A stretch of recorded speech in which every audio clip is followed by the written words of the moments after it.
আবারও চলে এসেছি র্যাক্স সেলুনে সার্ভিসিং করতে এসির।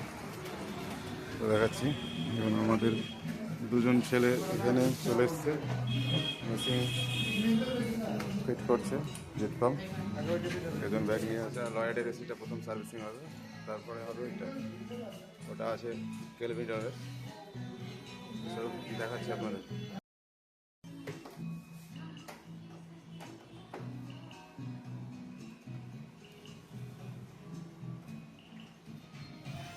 এসিতে আমরা কেমন নোংরা আছে না আছে সেটা দেখিয়ে দিচ্ছি। দেখুন, এই যে সেলুনে যে তুলনায় নোংরা হয় সেটা একটু কম আছে। এর আগে খুব নোংরা হতো, তারপরে আমি সাজেস্ট করেছিলাম যে বছরে অন্তত 3বার পরিষ্কার করাবে, কারণ তাহলে ভালো থাকবে। তো কথা মতো 3-4বার পরিষ্কার করাই, সার্ভিসিং টাইম টু টাইম করে নেয়, যখনই প্রয়োজন তখনই করে নেয়। তার জন্য নোংরাটা একটু অল্প হয়েছে। এরপর আমরা জ্যাকেটটা পরিয়ে ওয়াশ করতে লাগলাম। পুরো যা নোংরা আছে সব বের করে দেবো। কতটা নোংরা বেরোলো সেটা আপনারা দেখতে পাবেন, কাপড়ের সঙ্গে ধরে দেবো, সব ভিডিওর মাধ্যমে দেখাবো। এবার বালতিটা লক্ষ্য করুন, দেখুন কত নোংরা বেরিয়েছে। পুরো ক্লিন, ভেতরটা ভালো করে দেখিয়ে দিচ্ছি আপনাদের, দেখে নিন কতটা ক্লিন হয়েছে। এবার মুছলে পরে যে দাগটা আছে সেটাও চলে যাবে। আর কয়েল একদম পুরো চকচক করছে, নতুনের মতো হয়ে গেছে। তো আমাদের এই পৃথিবীতে জল না পড়লে সেটা মুখে নিলাম। এবার আমরা ক্যাবিনেট, এই এসিটার ক্যাবিনেটটা আমরা করে নিলাম।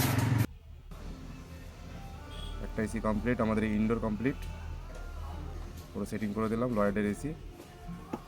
এরপর নেক্সট ক্যালকুলেটর এসিটা, এই যে আমাদের এই ছেলেটা খুলছে, আর আমি জ্যাকেটটা পরালাম, ওয়াশ করে নিলাম। ওয়াশ করার পর এর যে ক্যাবিনেট আছে সেটা পরিষ্কার করবো। আর কেমন পরিষ্কার হয়েছে সেটা আগে দেখিয়ে দিই।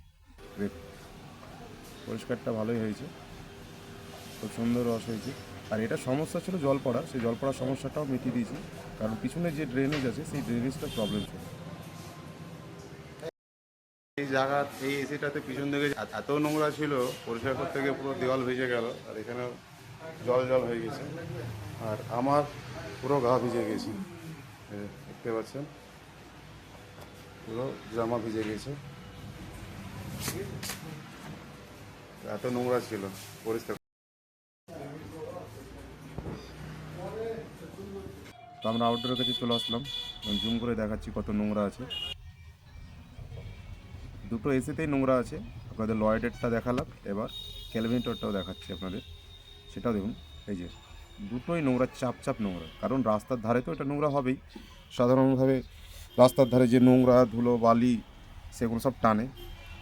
আর কেমন পরিষ্কার হচ্ছে সেটা আপনাদের দেখায়। ওয়াশ করা শুরু করে দিলাম আমরা, আর আপনাদের কেমন নোংরা বেড়াচ্ছে একটু আপনাদের জুম করে দেখাচ্ছি, তাহলে বুঝতে পারবেন যে কীরকম নোংরা বেড়াচ্ছে।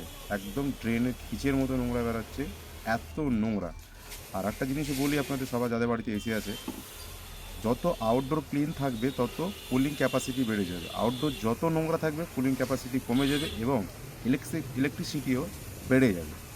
আউটডোর অতি অবশ্যই সার্ভিসিং করানো দরকার। আর আপনাদের বলবো সবাইকে, আউটডোরটা একটু কাছাকাছি লাগাবে, তাহলে টেকনিশিয়ানদের সুবিধা হবে সার্ভিসিং করতে, নামতে। কারণ এমন জায়গায়, এমন পরিস্থিতিতে লাগিয়ে দেয় সে জায়গায় নামা খুব অসুবিধা হয়ে যায়। তো আপনাদের সবাইকে বলবো যে আউটডোর একটু কাছাকাছি লাগাবেন, তাহলে আপনাদেরই ভালো, আউটডোরটা পরিষ্কার করতে হবে। নাহলে কেউ আসবে, এসে শুধু ইনডোর করে দিয়ে চলে যাবে, তো সেটাতে কিন্তু ভালো কুলিং হবে না বা সার্ভিসিংও ভালো হবে না। দেখুন, এটা তো সেম নোংরাই বেড়াচ্ছে, ফার্স্টেরটা যেটা বেড়ালো সেকেন্ডটাও সেম নোংরাই বেড়াচ্ছে, এত নোংরা। এবার কিন্তু কুলিং ক্যাপাসিটি 100-এ 100 বেড়ে যাবে, ইলেকট্রিসিটিও কমে যাবে। হ্যাঁ, তো আমাদের আউটডোর দেখুন পুরো ক্লিন হয়ে গেছে, একদম কোনো জায়গায় নোংরা নেই। এসিটা অন করে দেখাচ্ছি আপনাদের, প্রথমত লয়েডের এসিটা অন করি।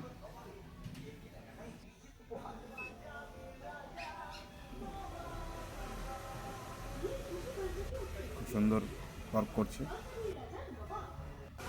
ক্যালকুলেটর এসিটাও অন করে দিলাম, দুটোই ফার্স্ট ক্লাস চলছে। আর জল পড়ার যে সমস্যা আছে সেটা আশা করছি মিটে গেছে। আর এই ভাই আমাকে আগেই বলেছিল যে তুমি সকাল সকাল আসবা, সকাল সকাল আমি আসতে পারিনি, সেটা আমার ফল্ট। কারণ আমার ওই যে কাজের ছেলে আছে, সেই কাজের ছেলেগুলো আসতে একটু দেরি করেছিল, সেই জন্য হয়নি, তার জন্য এত ভিড় হয়ে গেল। আর ভাই সেলুনে সবসময় ভিড় থাকে, যখনই যাই দিক দিয়ে তখনই ভিড় থাকে, যখনই আসিস এখানে সার্ভিসিং করতে, তখনই দেখি ভিড়।